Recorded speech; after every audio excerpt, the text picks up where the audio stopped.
All right, let's talk about something we all know, that one task. You know the one I'm talking about. It feels like no matter what you do, it's just going to be there again tomorrow. It is absolutely relentless. Today, we're going to dig into that feeling, that daily grind, through the really simple but kind of profound act of shoveling snow. Man, this quote from Tom Pizio just hits the nail on the head, right? That feeling of being totally overwhelmed, it's that sigh you let out when you look outside and, yep, the driveway's covered again. And this isn't really just about the weather. It's about any job that feels like it's stuck on a loop. So let's start right there with this idea of the daily shovel.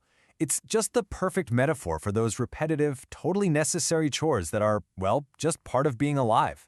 And this just lays out the cycle perfectly. Tom Pizio talks about his week, right? A few days ago, it was his huge job. He needed the heavy equipment. Today, just a quick cleanup. But tomorrow, you guessed it, 10 more inches are on the way. The work is never, ever really done. And that right there is the key. It really doesn't matter what your path looks like. I mean, you could be an artist, an accountant, a stay-at-home parent. It doesn't matter. Everyone has their own kind of snow that they've got to shovel every single day. So now, let's make that jump from the literal snow to the stuff that we all deal with, life's endless to-do list, the chores that make up so much of our daily reality. See, here's the connection. That physical act of shoveling snow, well, it stands in for something we all face. It's the daily commute, it's figuring out what's for dinner, it's paying the bills.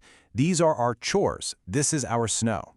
And oh my gosh, the list, it just keeps going, doesn't it? Driving the kids all over town, just getting yourself to work, whether that's, up the stairs to your home office or all the way across the city. Then you got to buy the groceries. Then you have to actually cook the food. It's just this constant loop. So here's the reality of it. There's no escaping this stuff. These tasks are just woven into the very fabric of our lives.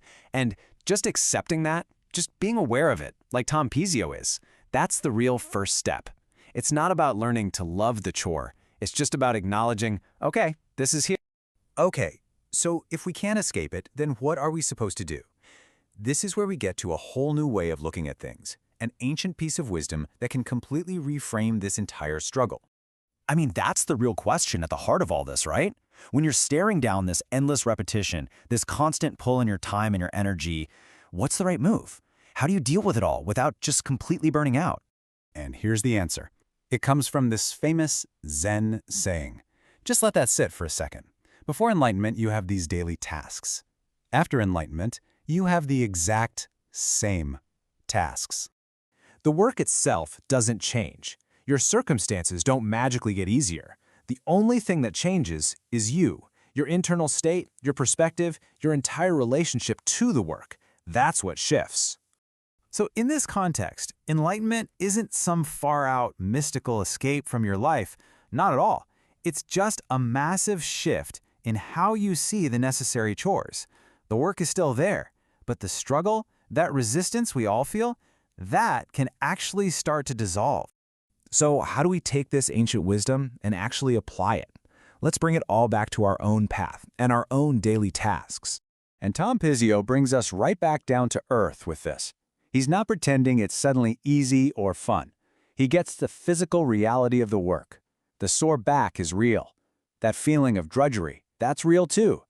The wisdom here isn't about ignoring that pain, but about seeing it as part of a much bigger picture. And if you take one thing away from this, let it be this.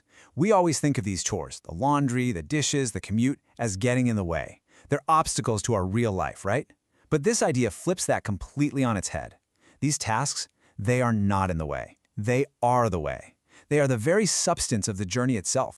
So the final piece of advice is so simple but so deep. Walk your path. Just embrace the whole entire thing, the exciting parts, the boring parts, the sore back, and the feeling of a clean sidewalk. It's all part of your unique journey.